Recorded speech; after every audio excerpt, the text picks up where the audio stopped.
Okay, what you're looking at today is my cement mixer. It goes on my 3-point hitch.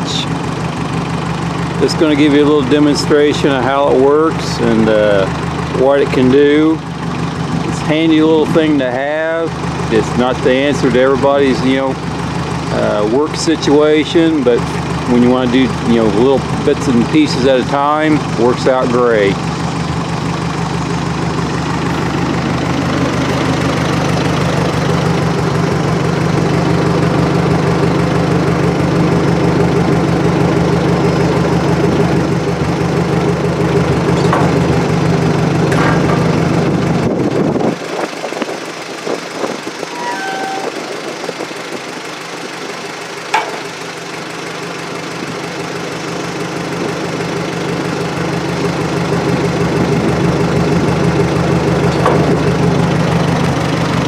Back around here, you can see that it can raise it up and dump it into a wheelbarrow, which is what I like to do, or I can back it right up to the form and dump it right direct into the form. Can lift it fairly high. I imagine right now it's about 2 foot off the ground.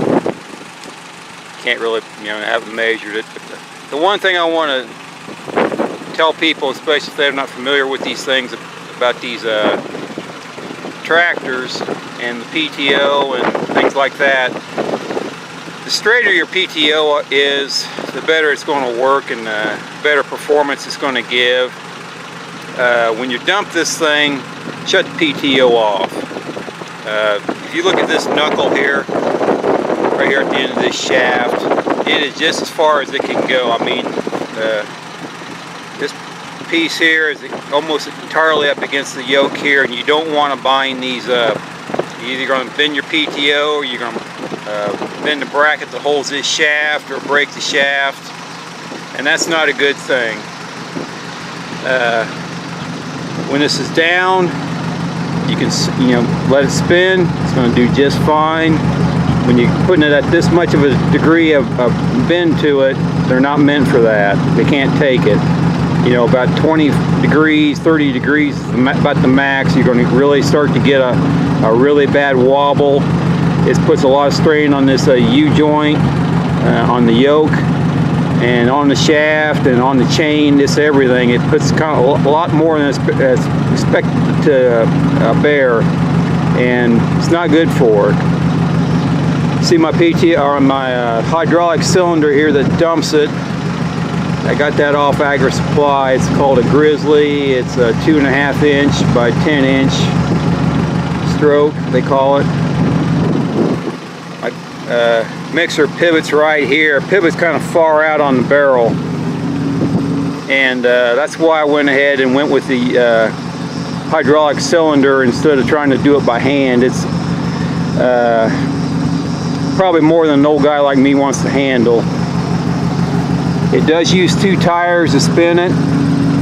The tires are attached to a shaft that goes up to 2 gears, turned by a chain. There's an idler and the sprocket with the 2 bearings on the shaft here.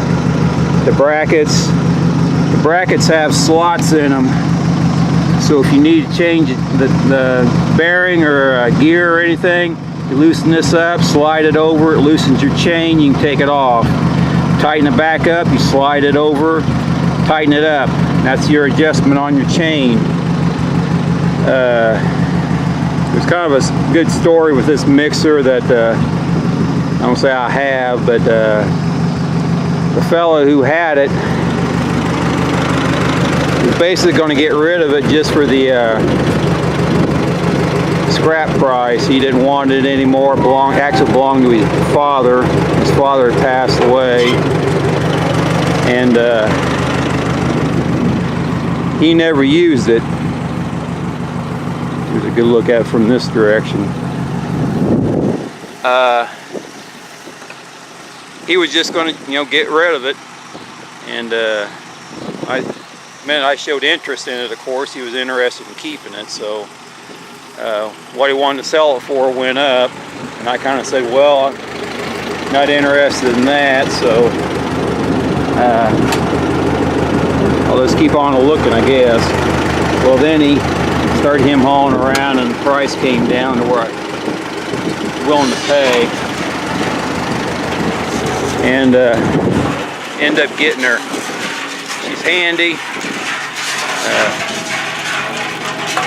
Mixed some concrete about 2 months ago with it. I mean, it's quiet, does a good job. I just let it idle like that while it mixes. And I was putting about 500 pounds in it. And that would come up pretty far up here. I imagine you could go maybe 600, but even at 500 pounds, it was spitting out every time it'd come around, especially if I had just a tad bit, too much water in it, hadn't got enough mix in it yet. It'd be flipping water out right and left. I did put 600 in it once just to test it, and it's running just about 2 inches from the outside of the lip here. If you let it add water real slowly and it doesn't, spit, like I said, when you get too wet, it can do it, but you've got cement, coming out with the water, and I just didn't want that, so I'd rather make an extra batch than try to overdo it. But boy, this thing worked great. Could back it right up to the form on my steps and just dump it right directly in there. It wasn't any problem. Did a good job. Down here's my 2 wheels to turn it. Right now that PTO is about, 20 degree bend, and you can hear the noise. Just the old thing. She runs pretty good.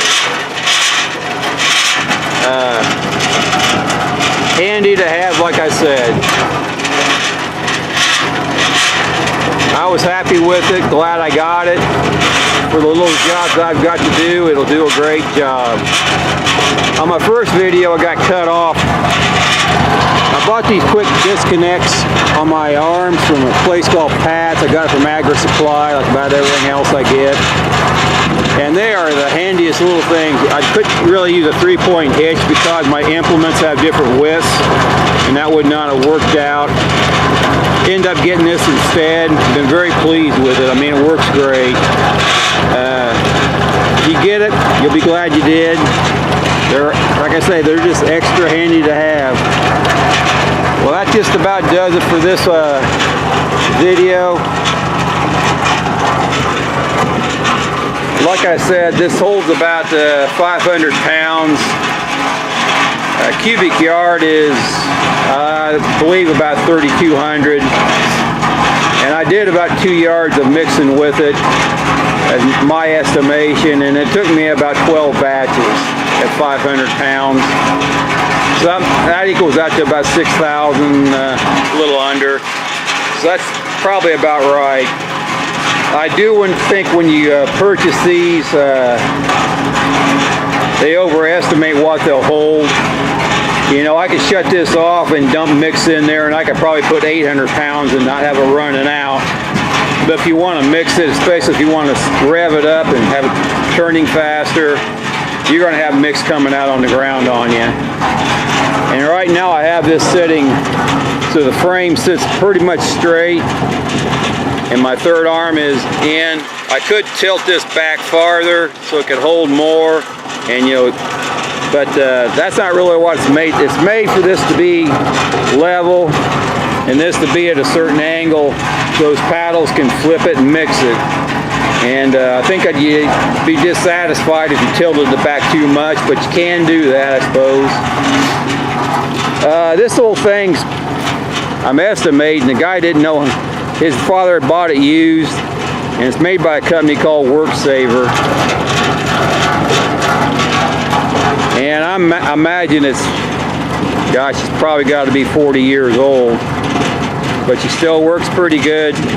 Like I say, I'm happy with it. Not everything's perfect on it, but for me, I'm more function than perfection. There was a lot of things wrong with it. I had to put a new shaft in the bottom. The old When I brought it home, of course, you got a new toy, you got to hook it up and run it.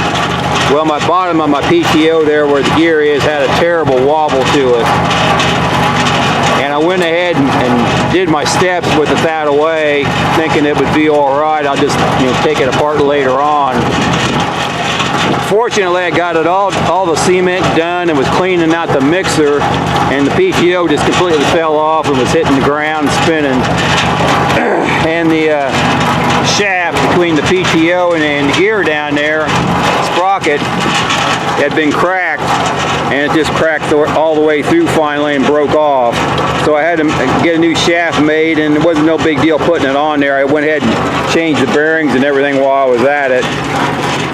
And like I said, fortunately it didn't do it in the middle of the job, it did it right there at the end. But everything worked out, so that's for the best. Well, that's pretty much it for right now.